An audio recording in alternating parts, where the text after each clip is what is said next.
Hello there. In this video, we will be learning about collisions in two dimensions. But before that, first let's understand what do we mean by collision. So a collision is an event where two or more objects come into contact with each other, usually resulting in a transfer of energy and momentum. So we classify collision into two major types. The first type is called elastic collision and the second one is called inelastic collision. So the elastic collision is a type of collision where both the momentum and the kinetic energy are conserved. For an example, the collision between glass balls is considered to be an elastic collision, whereas inelastic collision is the one in which the momentum is conserved but the kinetic energy is not conserved, or we can say that it is not the same. So some of the energy is lost as heat, sound, or deformation. So in a nutshell, elastic collision is the one where the momentum and kinetic energy both are conserved, whereas in inelastic collision, the momentum is conserved, but the kinetic energy is not conserved. The example of an inelastic collision would be a car crash. So most of the collisions that we see in our day-to-day life are inelastic collisions. There is a subcase of perfectly inelastic collision. For an example, this is a car and that's colliding with another car. And after the collision, both the cars are moving together. Now, this is an example of a perfectly inelastic collision where both the objects will glue together and start moving with the same velocity. Now that we have a basic understanding of what collisions are, let us understand the elastic collision but in two dimensions.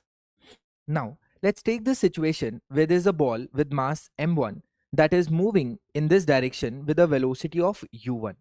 Let's say this ball collides with another ball of mass m2 and this particular ball is, let's say, at the rest. Now, after collision, so before collision, I'm highlighting these with the red colors. After collision, I'm highlighting these with the green colors. Now, after collision, let's say this first ball is moving with a velocity of v1 at an angle theta 1 from the horizontal. And let's say the second ball is moving with a velocity of v2 such that it makes an angle theta 2 with the horizontal. Now, first of all, we can resolve this velocity into two components. The one near to the theta 1 would become the cos theta. So it would become v1 cos theta 1. And the vertical one would become v1 sin theta 1. Similarly, we can resolve v2. So this one would become v2 cos theta 2. And this one would become v2 sin theta 2. Since we know the collision is elastic, so we can say that both momentum and the kinetic energy would be conserved in this situation. First, let's conserve the momentum.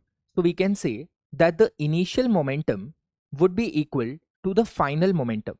But since it is happening in two dimensions, so I can say that the initial momentum in x direction would be equal to the final momentum in the x direction.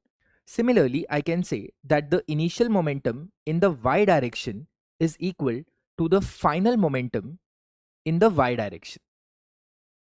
Also, since energy is a scalar quantity, so it won't be like into the different directions. So we can simply say that the kinetic energy initial would be simply equal to kinetic energy final. So with the help of this, we can create three equations: equation number 1, equation number 2, and equation number 3. Now, first let's conserve the momentum in the x direction.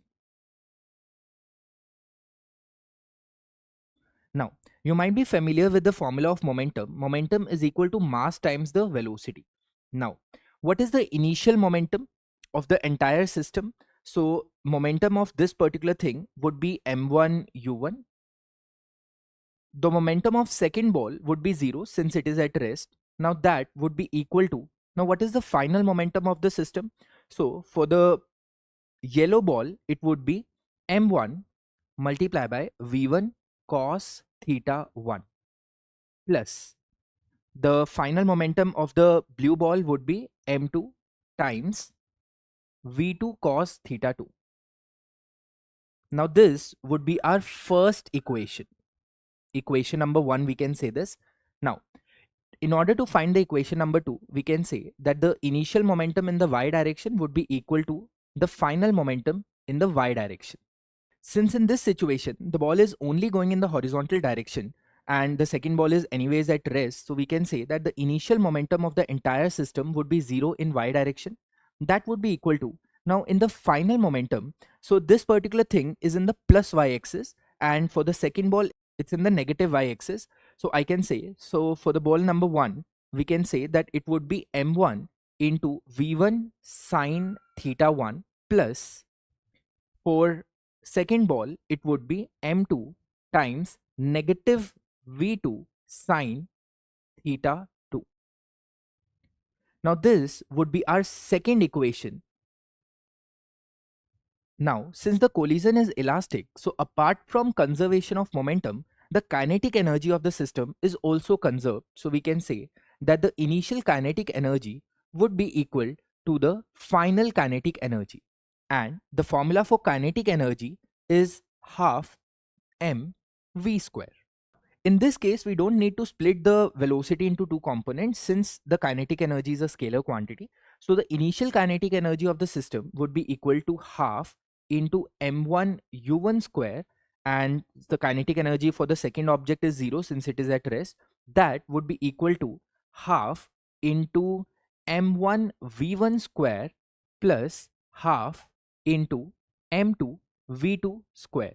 And this gives us the third equation. Now, in this situation, let's say v1, v2, theta 1, theta 2, these are the variables for us. But these can't be calculated using the three equations that we have, because we have three equations and four variables. So if any one of these things is given to you, let's say theta 1 is given to you, you can easily use these three equations to find the remaining three variables. That's how you solve for the elastic collision in 2 dimensions. Now, this very same concept could be used even in inelastic collision as well, but the only difference would be in inelastic collision, the momentum would be conserved, but the kinetic energy would not be conserved in the inelastic collision. So that's the only difference. Otherwise, the things would be more or less the same. So I hope the collision in 2 dimensions is clear to you now. See you in the next video. Till then, bye bye.